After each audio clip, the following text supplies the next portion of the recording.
부산한성교회 오늘의 밥 시간입니다. 3월 27일 수요일 오늘의 밥은 마가복음 14장 53절로 65절 말씀입니다. 그들이 예수를 끌고 대제사장에게로 가니 대제사장들과 장로들과 서기관들이 다 모이더라.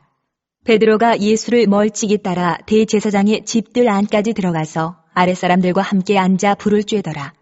대제사장들과 온 공회가 예수를 죽이려고 그를 칠 증거를 찾되 얻지 못하니 이는 예수를 쳐서 거짓 증언하는 자가 많으나 그 증언이 서로 일치하지 못함이라. 어떤 사람들이 일어나 예수를 쳐서 거짓 증언하여 이르되 우리가 그의 말을 들으니 손으로 지은 이 성전을 내가 헐고 손으로 짓지 아니한 다른 성전을 사흘 동안에 지으리라 하더라. 하되 그 증언도 서로 일치하지 않더라. 대제사장이 가운데 일어서서 예수에게 물어 이르되 너는 아무 대답도 없느냐? 이 사람들이 너를 치는 증거가 어떠하냐? 하되 침묵하고 아무 대답도 아니하시거늘 대제사장이 다시 물어 이르되 네가 찬송받을 이의 아들 그리스도냐? 예수께서 이르시되 내가 그니라. 인자가 권능자의 우편에 앉은 것과 하늘 구름을 타고 오는 것을 너희가 보리라. 하시니 대제사장이 자기 옷을 찢으며 이르되 우리가 어찌 더 증인을 요구하리요? 그 신성 모독하는 말을 너희가 들었도다. 너희는 어떻게 생각하느냐? 하니 그들이 다 예수를 사형에 해당한 자로 정죄하고 어떤 사람은 그에게 침을 뱉으며 그의 얼굴을 가리고 주먹으로 치며 이르되 선지자 노릇을 하라. 하고 하인들은 손바닥으로 치더라. 우리는 고난주간을 보내고 있습니다. 예수님께서 체포되시고 공회 앞에서 신문을 받으시는 내용인데 이 시간상 우리 다 읽지는 못했습니다만 오늘 본문 뒤에는 예수님의 예언대로 베드로가 닭이 2번 울기 전에 3번 부인하는 내용도 있습니다.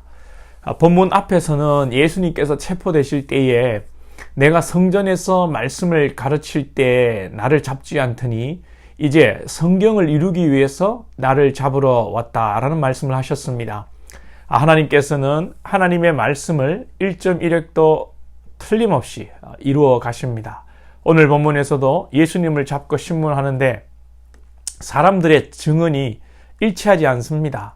56절 하반절에 그 증언이 서로 일치하지 못함이라. 59절에도 그 증언도 일치하지 않더라. 사실 예수님은 정치적, 종교적 희생양이 되시는 것이죠. 정치적으로도 종교적으로도 크게 문제가 없으십니다. 아무 죄 없으신 분이 억울하게 잡히시고 매질을 당하시고 십자가에 처형을 당하십니다. 우리 예수님은 조금도 그러나 이 핍박과 고난과 죽음에서 도망하시지 않으시고 하나님의 말씀을 이루어내시기 위해서 십자가의 길로 가십니다. 예수님께서는 말씀을 이루시기 위해 어떤 고난과 모욕을 감당하십니까?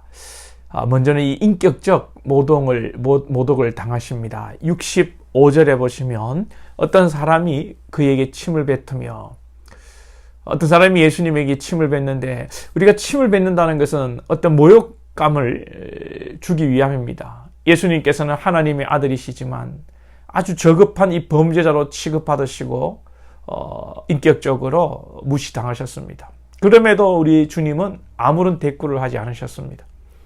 우리의 성도의 삶도 주님의 모습을 바라보면서 하나님의 뜻을 이루기 위해서 우리가 인격적 모독을 당하는 그런 참 수치스러움도 감당해야 되는 것입니다. 살다 보면 예수님이 믿음으로 인해서 참아야 하고 신앙을 하다 보면 믿음을 가진 성도들 중에서도 성도 간에도 믿음의 이 어린 자들이 있고 이로 인해서 속이 상하고 마음이 힘들고 인격적으로 참 이게 힘든 그런 경우가 있습니다.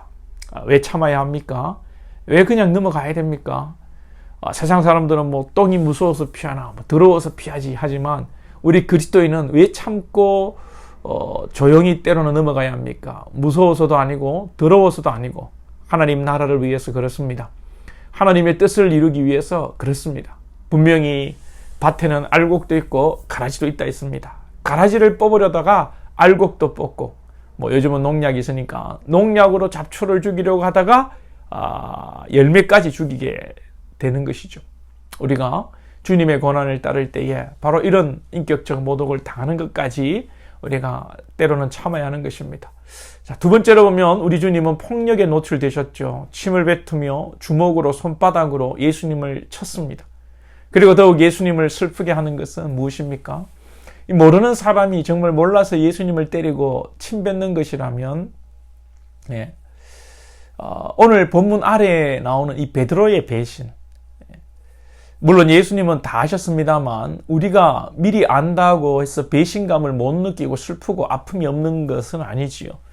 베드로는 예수님의 수제자이고 제일 큰 소리로 목청 높여 예수님을 부인하지 않겠다고 예수님을 따르겠다고 했던 그 제자가 닭 울기 전에 예수님을 부인하는 것입니다. 속 깊으신 우리 예수님의 슬픔은 베드로가 배신했다 이 자체보다도 스스로 배신한 그 결과로 아파하는 베드로를 생각하면서 우리 주님의 마음은 더 아프셨겠다 생각이 됩니다.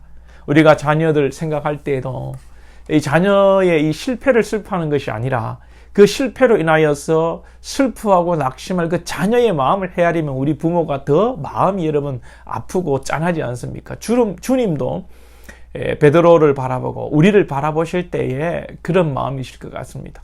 아무튼 우리에게 가장 힘든 것 중에 하나는 믿었던 사람에게 발등 찍힐 때입니다. 우리가 제일로 믿는 사람들은 누구입니까? 제일로 의지하고 마음을 나누는 사람은 누구입니까? 가족이지요.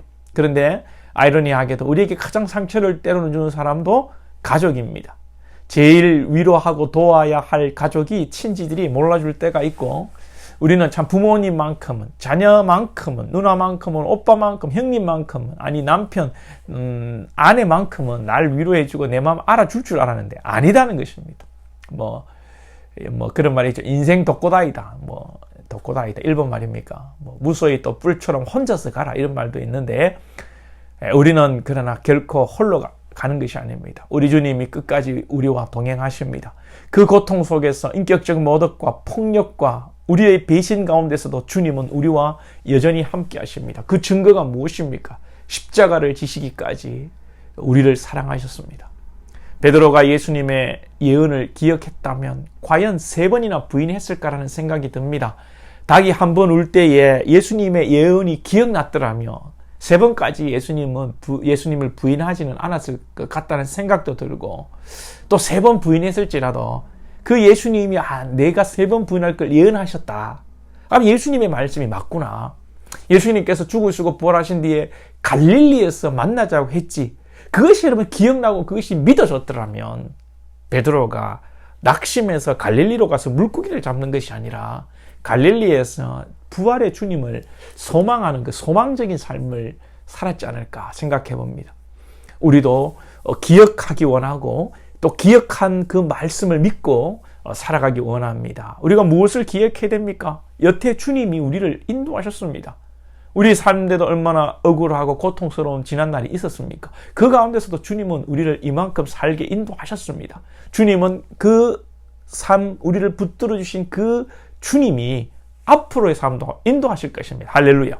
이 사실을 기억하고 믿고 순종하여서 주님의 고난에 기꺼이 동참하여서 우리가 때로는 인격적 모욕과 폭력적 상황 속에서 우리 자신을 내어주며 하나님의 나라를 이루어 가시는 저와 여러분 되기를 축복합니다. 기도드리겠습니다. 하나님 아버지, 고난주간을 보내며 주님의 고난, 주님의 아픔 우리가 한 번 더 묵상하기를 원하고 주님의 고난을 생각만 하는 것이 아니라 우리의 삶도 주님 닮아 고난의 삶, 주님의 그 남은 고난을 또 우리 육체 가운데 채우기를 원합니다. 우리가 마땅히 하나님의 나라를 이루기 위해서 참게 하시고 인내하게 하시고 주님의 고난과 함께 동참하는 우리 신앙 될 수 있도록 은혜를 베풀어 주시고 그 고난 가운데서도 주님은 여전히 우리와 함께하고 계시다는 사실을 믿고 소망 가운데 나아가는 우리 사랑 권속들 될 수 있도록 은혜 베풀어 주옵소서. 예수님의 이름으로 기도하옵나이다. 아멘.